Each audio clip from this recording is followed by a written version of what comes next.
എല്ലാവർക്കും നമസ്കാരം. ഇന്നത്തെ നമ്മുടെ കൂടെ ഉള്ളത് ACCA പോലെയുള്ള ACCAയുടെ എക്സ്പേർട്ടുകളായിരിക്കുന്ന നമ്മുടെ സ്വന്തം ഫാക്കൽറ്റീസാണ്. ഇന്നത്തെ ഈ പ്രോഗ്രാമിൽ നമ്മൾ ഇവരുമായിട്ട് ചർച്ച ചെയ്യുന്നത് ACCA പോലെയുള്ള ഒരു ലോകോത്തര പ്രോഗ്രാം എങ്ങനെ ഏറ്റവും മനോഹരമായിട്ട് നമുക്ക് നടത്താം, അതുപോലെ തന്നെ ACCA പഠിച്ചതുകൊണ്ട് ഒരു വിദ്യാർത്ഥിക്ക് കിട്ടുന്ന അവസരങ്ങൾ എന്തൊക്കെയാണ്, ഓപ്പർച്യൂണിറ്റീസ് എന്തൊക്കെയാണ് എന്നുള്ളതാണ്. അപ്പോൾ ഇന്നത്തെ നമ്മുടെ പ്രോഗ്രാമിൽ നമ്മുടെ കൂടെ ഉള്ളത് സർ പേര് പറഞ്ഞോളൂ. ഹാസിം, ഹനൂന ആൻഡ് മെഹന. ഇവർ മൂന്നാളും ഇവരുടെ ഡൊമൈനിൽ ACCA ഡൊമൈനിൽ എക്സ്പെർട്ടീസ് ഉള്ള ആളുകളാണ്. നമുക്ക് ഹാസിം സാറിൽ തന്നെ will start with Hashim sir. Sir സുഖാണല്ലോ അല്ലേ? നമ്മൾ ACCA സാർ ഇപ്പോൾ നമുക്കിവിടെ നീലഗിരി കോളേജിൽ ACCAൻ്റെ ഫാക്കൽറ്റി ആയിട്ട് വർക്ക് ചെയ്യുന്ന ആളാണ്. സാറിൻ്റെ ഒരു ACCA ജേർണീനെ പറ്റി പറയുകയാണെങ്കിൽ ഹൗ ഇറ്റ് സ്റ്റാർട്ടഡ്, എങ്ങനെയാണ് നിങ്ങൾ ഒരു ACCA എന്ന് പറയുന്ന ഒരു ഏരിയയിലേക്ക് നിങ്ങൾ എത്തുന്നത്? ഒബ്വിയസ്ലി എല്ലാവരും പോലെ ഈ ഞാൻ കോളേജ് തുടങ്ങിയപ്പോഴേ അറിയായിരുന്നു വെറും BCom കൊണ്ട് കാര്യമില്ല, കാരണം എല്ലാവർക്കും ഉണ്ട് ഡിഗ്രി. കുറച്ചുകൂടി ഒന്ന് ഡെവലപ്പ് ചെയ്യാനായിട്ടാണ് അതിൻ്റെ കൂടെ ഞാൻ ACCA എടുത്തത്. ത്രൂ ദാറ്റ് ഞാൻ പഠിച്ച് കൂടുതലും സെൽഫ് സ്റ്റഡി ആയിരുന്നു, കുറച്ച് കോളേജിൻ്റെ കൂടെ, പിന്നെ കൂടുതലും സെൽഫ് സ്റ്റഡി ആയിക്കാണ്ട് ഓൺലൈൻ ക്ലാസ്സസ് മൂലം. ഒരുപാടധികം exposure to variety of faculties എനിക്ക് കിട്ടിയിട്ടുണ്ട്. ഒരുപാട് അമേസിങ് സേഴ്സിൻ്റെ അണ്ടറിൽ ഞാൻ പഠിച്ചിട്ടുണ്ട്. അവരുടെ ഓരോ പഠിപ്പിക്കുന്ന രീതി, ടെക്നിക്സൊക്കെ കിട്ടിയിട്ട് അത് വെച്ചിട്ട് ഞാനും ടീച്ചിങ് തുടങ്ങി. അങ്ങനെയാണ് എൻ്റെ ഒരു ജേർണി സ്റ്റാർട്ട് ചെയ്തത്. അങ്ങനെ ഓരോരോ കോളേജിൽ പോയിക്കാണ്ട് ഇങ്ങനെ ഓരോരോ പേപ്പേഴ്സ് എടുക്കും. നൈസ്. ACCA പഠിക്കാനുള്ളൊരു മോട്ടിവേഷൻ ഇപ്പോൾ BCom കഴിഞ്ഞ് അല്ലെങ്കിൽ നോർമൽ BComലുപരി ACCA എടുക്കാൻ നിങ്ങൾ പറഞ്ഞു. അപ്പോൾ ACCA പോലുള്ള ഒരു പ്രോഗ്രാം എടുക്കാനുള്ളൊരു മോട്ടിവേഷൻ എന്താണ്? പലരും പറഞ്ഞിട്ടുണ്ടാവുമല്ലോ, ഇപ്പോൾ ഇത് അത്യാവശ്യം കഷ്ടമുള്ളൊരു പ്രോസസ്സാണ് ഇതിൽ കടന്നു പോകല്. അങ്ങനെ ഒരു ടൈമിൽ നിങ്ങൾ ACCA തന്നെ പ്രിഫർ ചെയ്യാനുള്ളൊരു റീസൺ എന്താണ്? Mainly because first of all എന്താ പറയുക, ഓപ്പണായിട്ട് പറയല്ലോ, എല്ലാവരും പോലെ ഞാനും അടിച്ചു നോക്കി ടോപ്പ് ഹൈസ്റ്റ് പേയിങ് ജോബ്സ്. അങ്ങനെ അതിൽ നോക്കിയപ്പോൾ ACCA ഒരു പ്രൊഫഷണൽ കോഴ്സ്. ഞാൻ കൊമേഴ്സ് ബാക്ക്ഗ്രൗണ്ട് ആയതുകൊണ്ട് വേറൊരു ഇപ്പോൾ നമ്മൾ പോലെ ഡോക്ടറോ അല്ലെങ്കിൽ വക്കീലോ അതിൻ്റെ ഇതിക്കോ പോകുന്നതിന് ലിമിറ്റേഷൻസ് ഉണ്ട്. ബട്ട് ACCA ഒരു പ്രൊഫഷണൽ കോഴ്സാണ്, പ്രിഫർ ചെയ്യുന്നതും കൊമേഴ്സ് ബാക്ക്ഗ്രൗണ്ടാണ്. അങ്ങനെയാണ് അതിലോട്ട് എത്തിപ്പെട്ടതാണ്. പിന്നെ ഞാനതൊരു ചലഞ്ചായിട്ട് എടുത്തു, കാരണം I was pretty weak in my high school. അപ്പോൾ എല്ലാവർക്കും ഒരു തോന്നലുണ്ടായിരുന്നു എന്നെക്കൊണ്ടത് പറ്റുമോ, ACCA പാസ്സാകാൻ ഭയങ്കര ടഫാണ്. പക്ഷെ ഞാനതൊരു ചലഞ്ചായിട്ട് എടുത്തു. ഇവരെല്ലാവരും എനിക്ക് പറ്റൂല എന്നിരുന്നുണ്ട്, അപ്പോൾ എനിക്ക് പറ്റുമെന്ന് കാണിച്ചു കൊടുക്കാം. അങ്ങനെ എടുത്ത് കണ്ട് തുടങ്ങിയൊരു ജേണിയാണ്. പൊതുവേ അങ്ങനെ ഒരു നോർമലി സൊസൈറ്റിയിലുള്ളൊരു സാധാരണ ചിന്തയാണ്, ഹൈസ്കൂളിൽ അല്ലെങ്കിൽ ഹയർ സെക്കൻഡറിയിൽ നമ്മൾ വലിയ കാര്യമായിട്ടൊന്നും പഠിച്ചില്ലെങ്കിൽ നമുക്ക് ACCA പോലുള്ള കുറച്ച് ഡിമാൻഡിങ് ആയിട്ടുള്ള കുറച്ച് ടഫായിട്ടുള്ള കോഴ്സുകളെടുത്ത് പഠിക്കാൻ പറ്റൂല എന്നുള്ളത് അത് പുറത്തുള്ളൊരു ചിന്തയാണ്. അപ്പം അങ്ങനൊരു സാഹചര്യത്തിൽ നിൽക്കുന്ന ഒരു കുട്ടീനെ കണ്ടാൽ, ഇപ്പോൾ മെഹന മാഡത്തിനോടാണ്, അങ്ങനെ ഒരു കുട്ടീനെയാണ് നിങ്ങൾ മീറ്റ് ചെയ്യുന്നത്. ACCA പഠിക്കാനൊരു ചാലഞ്ചിങ് ആയിട്ടുള്ള താല്പര്യമുണ്ട്, പക്ഷേ ഇങ്ങനെ പുറത്തുനിന്ന് ഒരുപാട് ആളുകൾ ഇങ്ങനെ കഷ്ടമാണെന്ന് പറഞ്ഞിട്ടുണ്ട്. അങ്ങനെ ഒരാളെ കണ്ടാൽ ആ കുട്ടീനോട് എങ്ങനെയായിരിക്കും നിങ്ങൾ അപ്രോച്ച് ചെയ്യുക? ഇപ്പോൾ ഈ ACCAയിൽ വരുന്ന ഈ 13 പേപ്പേഴ്സിൽ നമുക്ക് ഈ സ്കിൽ ലെവൽസ് കുറേ സെക്ഷൻസ് ഉണ്ടല്ലോ. ഈ സ്കിൽ ലെവലിൽ വരുന്ന ഓരോ പേപ്പേഴ്സും ഡിഫറെൻ്റ് ആണ്, എല്ലാം കണക്റ്റഡ് ഒന്നുമല്ല, കുറച്ച് പേപ്പേഴ്സേ കണക്റ്റഡ് ഉള്ളൂ. ഇതിൽ നമ്മൾ ഭയങ്കര സ്റ്റൂഡിയസ് ആവണമെന്നില്ല. ഫസ്റ്റ് ഓഫ് ഓൾ നല്ല സ്റ്റൂഡിയസ് ആയ സ്റ്റുഡൻസിനെ ഇത് പാസ് ആവാൻ കഴിയുള്ളൂ എന്നുള്ളൊരു സംഭവം ഇല്ല. നമ്മൾ എഫേർട്ട് ഇട്ട് കഴിഞ്ഞാൽ ക്ലിയർ ആക്കാൻ കഴിയും, അത്രേ ഉള്ളൂ ACCA. നമ്മളത് ഓൾറെഡി കുറേ ആളുകളുടെ നിന്ന് ഒപ്പീനിയൻസ് കേട്ടിട്ട് നമ്മൾ നേരത്തെ മൈൻഡിൽ ആക്കി വെക്കുകയാണ്. ACCA ഭയങ്കര കഷ്ടമാണെന്ന് ഓരോ ആളുകൾ ഇങ്ങനെ സെറ്റ് ചെയ്ത് വെച്ചിട്ടുണ്ട്. പുറത്തുനിന്നുള്ള ഒപ്പീനിയൻസ് കാരണം നമ്മളും വിചാരിക്കുകയാണ് ഇത് ടഫാണ്. ബട്ട് നമ്മളിത് ട്രൈ ചെയ്ത് നോക്കിയാലേ ഉള്ളൂ. പക്ഷെ 100% നമ്മളിതിലേക്ക് നമ്മളെ എഫേർട്ട് ഇട്ട് കഴിഞ്ഞാൽ അത് ക്ലിയർ ആവും. എഫേർട്ട് കൊടുക്കണം എന്നുള്ള നിർബന്ധമാണ്. അപ്പോൾ ഏതൊരു കോഴ്സ് എടുക്കുകയാണെങ്കിലും നമുക്ക് എന്തുണ്ട്, എഫേർട്ട് ഇട്ട് കഴിഞ്ഞാലേ നമുക്ക് അതിന് റിസൾട്ട് കിട്ടുള്ളൂ. അതുപോലെ തന്നെയാണ് ACCA പറഞ്ഞൊരു കോഴ്സും. നമ്മൾ മാക്സിമം എത്രത്തോളം എഫേർട്ട് ഇടുന്നോ അതിന് റിസൾട്ട് നമുക്ക് എന്ത്. നിങ്ങൾ പഠിച്ചപ്പോൾ നിങ്ങൾക്ക് ഏറ്റവും ടഫുള്ള പേപ്പർ ഏതായിരുന്നു? എനിക്ക് ഡിഫിക്കൽട്ടായിട്ട് തോന്നിയത് SBL എന്ന് പറഞ്ഞൊരു പേപ്പർ ഉണ്ടായിരുന്നു. അത് കംപ്ലീറ്റ്ലി നമ്മുടെ ബുക്കിലുള്ളതല്ല, കുറേ എന്താ പറയുക, ഒരു ജനറൽ ആയിട്ടുള്ള കാര്യങ്ങൾ അറിയണം. അത് P ലെവൽസിൽ വരുന്ന പേപ്പേഴ്സാണ്. ബാക്കിയുള്ള പേപ്പേഴ്സിനൊക്കെ നമുക്ക് ഇങ്ങനെ കിട്ടുന്ന ഇൻപുട്സ് എല്ലാം ഇട്ടിട്ട്. അപ്പോൾ SBL നിങ്ങൾ എങ്ങനെ ക്ലിയർ ചെയ്തത്? SBL ഞാൻ കൂടുതലും നമുക്ക് കുറച്ച് കിറ്റ്സ് ഉണ്ട്, ക്വസ്റ്റ്യൻ ബാങ്ക്സ് കാര്യങ്ങളൊക്കെ ഉണ്ട്. അതിൽ മാക്സിമം ക്വസ്റ്റ്യൻസ് പ്രാക്ടീസ് ചെയ്യുക, എന്നുള്ള മാക്സിമം പ്രാക്ടീസ് ചെയ്തിട്ട് SBL പിന്നെ ഡിമാൻഡ് ചെയ്യുന്നത് ആസ് എൻ അക്കൗണ്ടന്റ് അല്ലെങ്കിൽ നമ്മളൊരു അനാലിസിസ് ആണ് ഫോർ കമ്പനി. നമ്മൾ CEO ആയിട്ടുള്ള ഒരു പോയിന്റ് ഓഫ് വ്യൂലാണ് എല്ലാം ആൻസർ ചെയ്യേണ്ടത്. അപ്പോൾ നമ്മൾ ടെക്സ്റ്റ് ബുക്കിൽ കിട്ടൂല, അത് നമ്മുടെ ലോജിക് വെച്ചിട്ട് നമ്മൾ എഴുതണം. അപ്പോൾ ഒരു ടോപ്പ് മാനേജ്മെന്റിൽ എങ്ങനെ ഡിസിഷൻ മേക്കിങ്ങിൽ സപ്പോർട്ട് ചെയ്യുന്നു എന്നുള്ള രീതിയിലായിരിക്കണം നമ്മുടെ ഒരു അങ്ങനെ ആയിരിക്കണം നമ്മുടെ ആൻസേഴ്സ്. ഓക്കെ. അപ്പോൾ ഈ പേപ്പർ കിട്ടാൻ കഷ്ടമാണോ?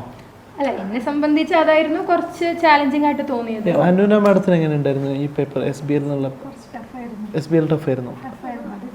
ജഡ്ജ്മെന്റിലായിട്ട് ഓരോരുത്തരുടെ ആൻസേഴ്സ് അവർ എങ്ങനെ ജഡ്ജ് ചെയ്ത് എഴുതുന്നോ അതിനനുസരിച്ചിരിക്കും ആൻസർ ശരിയാണോ തെറ്റാണോ എന്നുള്ളത്.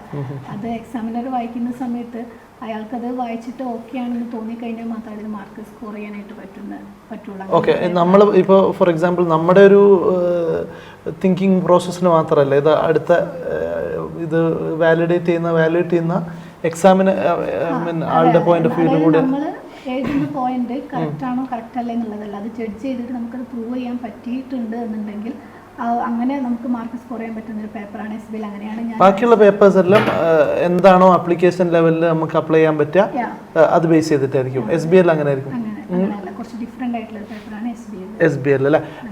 നിങ്ങൾക്ക് പഠിച്ചപ്പോൾ ഏറ്റവും ഈസി ആയിട്ട് തോന്നിയ ഒരു പേപ്പർ FM ആണ്. FM and AFM. അതെന്തായിരിക്കും? അതിൻ്റെ ഒരു റീസൺ എന്തായിരിക്കും? Mostly the topics were interesting. എനിക്ക് ഭയങ്കര ഇപ്പോൾ ചെയ്യാൻ ഇഷ്ടപ്പെട്ടൊരു കാര്യമാണ് ഈ ഇൻവെസ്റ്റ്മെൻറ്റ്സ്, പ്രൊജക്ട്സ് നോക്കുക.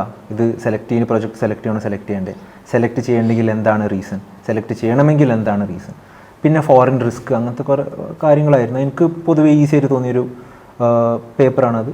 നല്ല ഈസി ആയിട്ട് ഞാൻ എഴുതി പാസ്സായ പേപ്പർ. സപ്പോസ് നമ്മളൊരു പേപ്പർ ACCL പഠിക്കുന്ന ഒരു കുട്ടി 13 പേപ്പേഴ്സ് ക്ലിയർ ആയില്ല എന്ന് വിചാരിക്കാം. പഠിച്ചു കഴിഞ്ഞിട്ടും ചിലപ്പോൾ ഏതോ ഇപ്പോൾ SBL പോലുള്ള ഏതെങ്കിലും 1-2 പേപ്പേഴ്സ് കുറച്ച് ഡിഫിക്കൽട്ടായിട്ടുള്ളത് ക്ലിയർ ചെയ്യാൻ പറ്റുന്നേ ഇല്ല.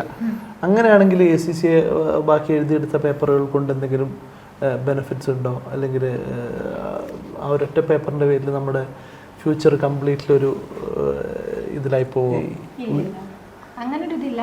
ഇപ്പോൾ നമുക്ക് ഈ 13 പേപ്പേഴ്സിൽ 9 പേപ്പേഴ്സ് ആയി കഴിഞ്ഞാൽ തന്നെ നമ്മൾ പാർട്ട് ക്വാളിഫൈഡ് എന്ന് പറയും. സോ ആ ഓരോ പേപ്പേഴ്സിൽ 9 പേപ്പേഴ്സിൽ ഓരോ പേപ്പേഴ്സിന് നമുക്ക് എന്തുണ്ട്, വാല്യൂ ഉണ്ട്. അതിൻ്റെ അബോവ് എടുക്കുകയാണെങ്കിൽ ബോണസ് ആ രീതിക്ക് അങ്ങനെയാണ്. അപ്പോൾ കംപ്ലീറ്റ് ചെയ്യണം എന്നുള്ളതൊരു എന്താ പറയുക, ഡിപ്പെൻസ് ആണ്, ആളുകൾ ബേസ് ചെയ്തിട്ടാണ്. അതുപോലെ തന്നെ ആസിം സാർ പറഞ്ഞ പോലെ വാട്ട് യു ഫീൽ ഇൻ്റഗ്രേറ്റ് ചെയ്തിട്ടുള്ള ഒരു പേപ്പർ? സോ വേറെ എവിടെയും കണ്ടിട്ടില്ല ഇങ്ങനെ BCom കൂടെ ACCA ഇൻറ്റിഗ്രേറ്റ് ആയിട്ട് കൊടുക്കണം. ഇത് ഇൻറ്റിഗ്രേറ്റ് ആയി കൊടുക്കുന്നതിൻ്റെ ബെനിഫിറ്റ് എന്താണെന്ന് വെച്ചാൽ ഒന്നുകൂടെ ഇൻഡെപ്ത് ആയിട്ട് നമ്മൾ സ്റ്റാൻഡേർഡ്സിലോട്ട് പോകുന്നുണ്ട്. സോ നമ്മൾ ACCA യൂസ് ചെയ്യുന്നത് ഇൻ്റർനാഷണൽ അക്കൗണ്ടിങ് സ്റ്റാൻഡേർഡ്സ് ആണ്. സോ അതിൻ്റെ ഒന്നുകൂടെ ഇൻഡെപ്ത് നോളജ് നമ്മൾ ഇൻറ്റിഗ്രേറ്റ് ആയിട്ട് തന്നെ BCom കൂടെ കൊടുക്കണം. സോ ഒന്നുകൂടെ നമുക്ക് എന്താണ് ഒരു ഇന്റർനാഷണൽ സ്റ്റാൻഡേർഡ്സിലേക്ക് നമുക്ക് എത്താൻ പറ്റുക എന്നുള്ളതാണ് അല്ലേ?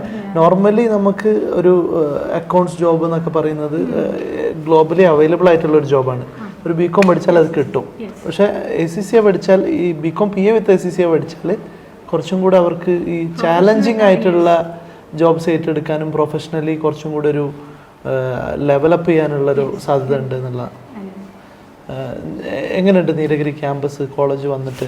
What you feel? നല്ല ക്യാമ്പസാണ്. ഞാൻ കോളേജ് ലൈഫ് ഇതുവരെ എക്സ്പീരിയൻസ് ചെയ്തിട്ടില്ല. ഞാൻ +2 കഴിഞ്ഞ് നേരെ മറ്റേ നീറ്റിൻ്റെ കോച്ചിങ്ങിനായിരുന്നു പോയിരുന്നത്. അവിടെ സത്യം പറഞ്ഞു കഴിഞ്ഞാൽ ഒരു എൻജോയ്മെൻറ്റ് ഉണ്ടായിരുന്നില്ല.